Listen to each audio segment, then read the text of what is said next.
morning. Good morning. I'm not sure how good you can see me because I can't tell because it looks like it's a reflection or something off of my shirt, so I cannot see exactly what you're looking at. I hope you can see me really good. Good morning. Good morning. Good to see you all. I'm glad you joined me today. Good morning. I'm doing this scope today about marriage. Um, it's all about what marriage is and what marriage is not. Now, before you ask me, who are you? I don't know you. Who are you to tell me anything about marriage? Well, let me tell you a little bit about myself. Hey, thank you for watching. Thank y'all for tuning in. Good morning to all my replay viewers.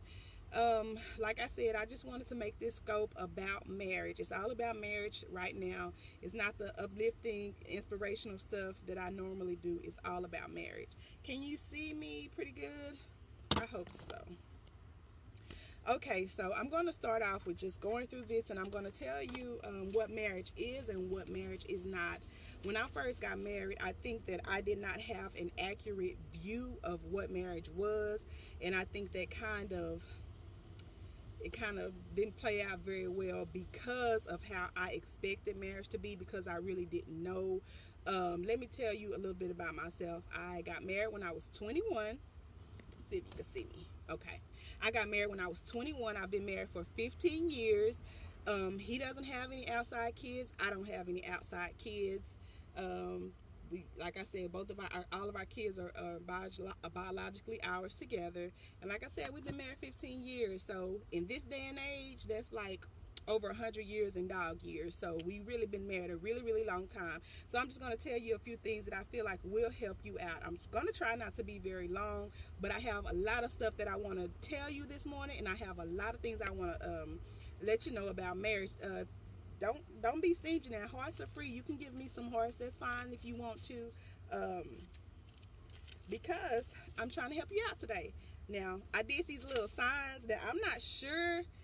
I think I did them there. You kind of see them backwards, so I'm going to flip it this way so you can see. Yeah, it says what marriage is. What marriage is. I'm starting off telling you what marriage is, okay? Marriage is, number one, I know it might be backwards to you, but it looked right to me when I made it. It's a commitment that takes two. See my people, the woman and the man. He got the high top fade, from back in the day. My scripture reference is Genesis 24, 58 through 60. It is a commitment.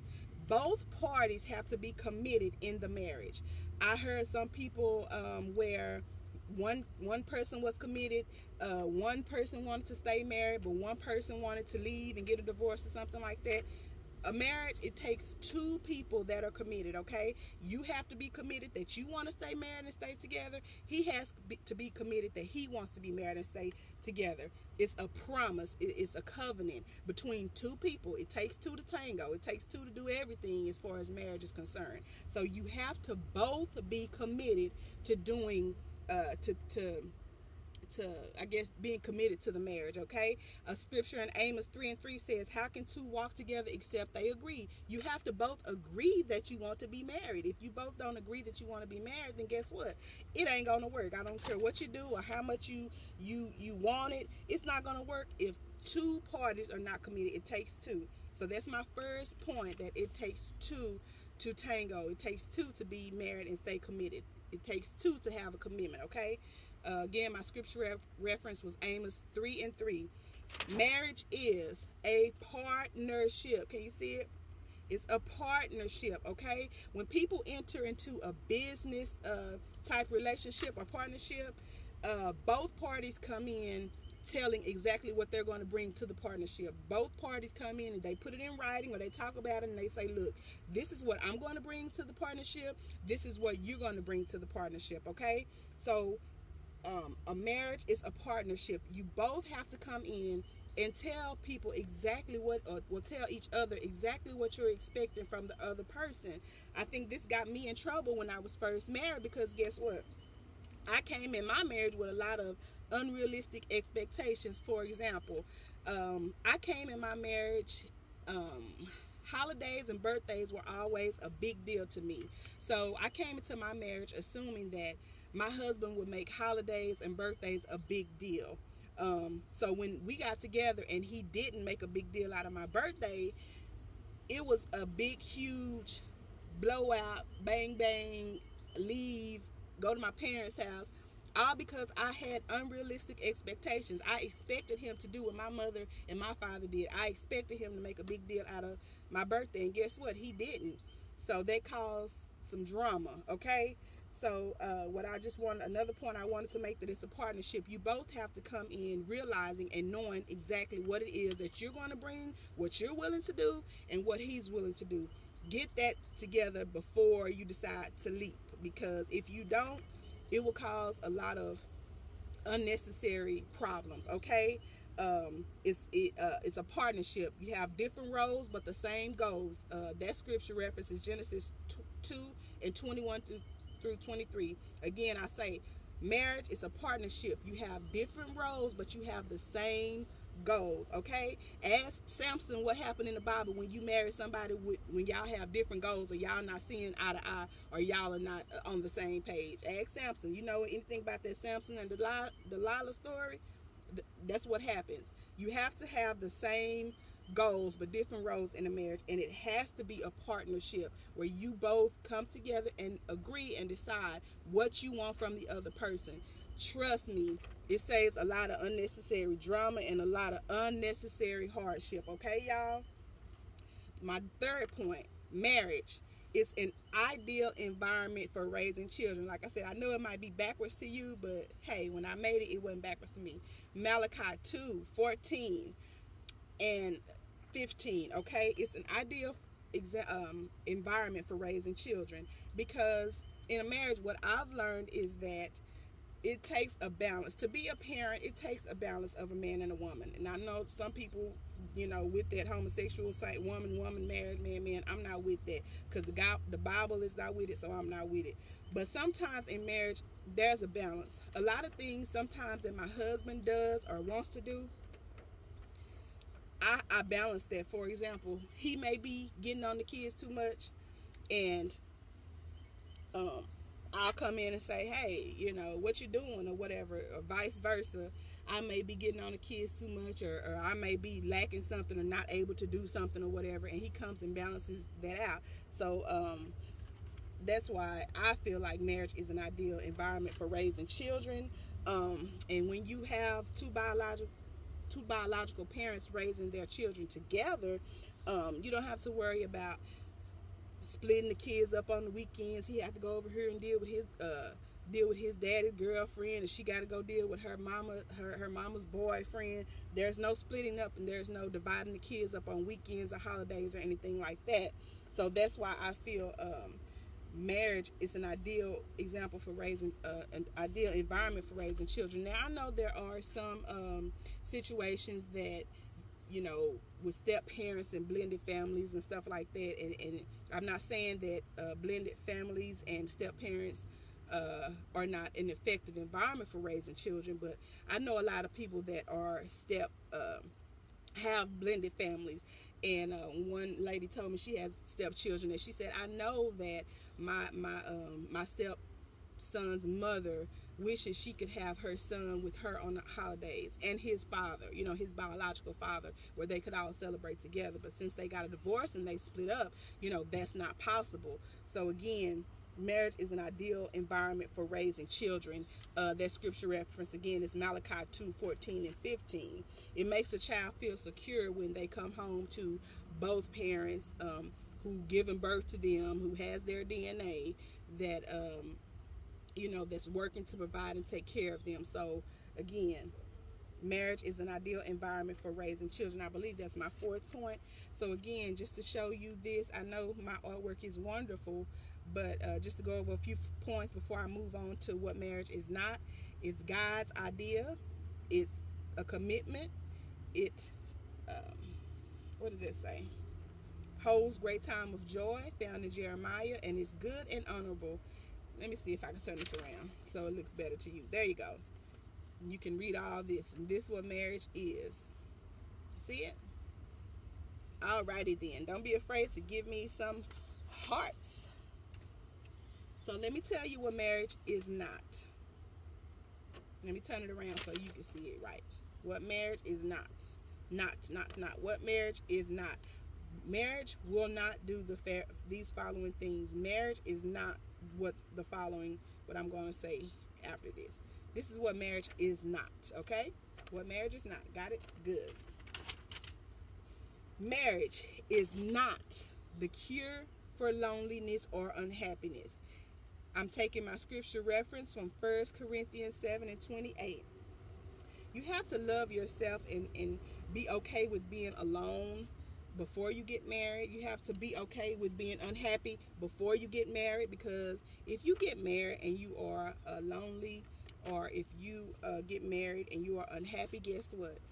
When you I'm sorry, before you get married. If you get married and you are unhappy and you are lonely, guess what? Marriage will not cure that, because there still may be some times where you're married but your spouse is not physically there. They may have to work late, they may have other projects they're doing. So if you have a tendency to feel lonely, being married is not going to cure that feeling of being lonely. It's not going to cure that feeling of being unhappy. It's not. When you're lonely and you're unhappy and you get married, you just bring somebody else into those feelings. You just bring somebody else into your misery. You have to learn to figure out how to be alone but be okay. Be alone but not be lonely, because marriage won't cure that kind of stuff. Um, when you're married to somebody who's imperfect also. So if you're jealous, or if you're insecure, being married, making a commitment to somebody else is not going to cure that. You're still going to be insecure when you get married. You're still going to be jealous. If you were jealous before, you're still going to be jealous after. It's just going to be worse or enraged, because now you have somebody else to involve into that madness. So again, my first point, what marriage will not do: marriage will not cure loneliness or unhappiness. It just won't. It won't do it. If you're lonely or unhappy, depressed or whatever before you get married, you're just going to bring all that baggage and all those issues into your marriage once you get married. My second point of what marriage will not do, let me turn it around. I think it's going to be backwards to you. It will not fix an already dysfunctional relationship. Again, let me say that again. Let me show it again. Marriage will not fix an already dysfunctional relationship, okay? That stuff where people say, we've been together 20 years and we just been married 3. That's not impressive to me. That tells me that something is wrong. That tells me something is not right. If you've been with somebody for 15, 20 years and y'all only been married for 2 years and you're so excited, what happened to where you haven't been married 20 or 15 years? Why are you just been married for a year and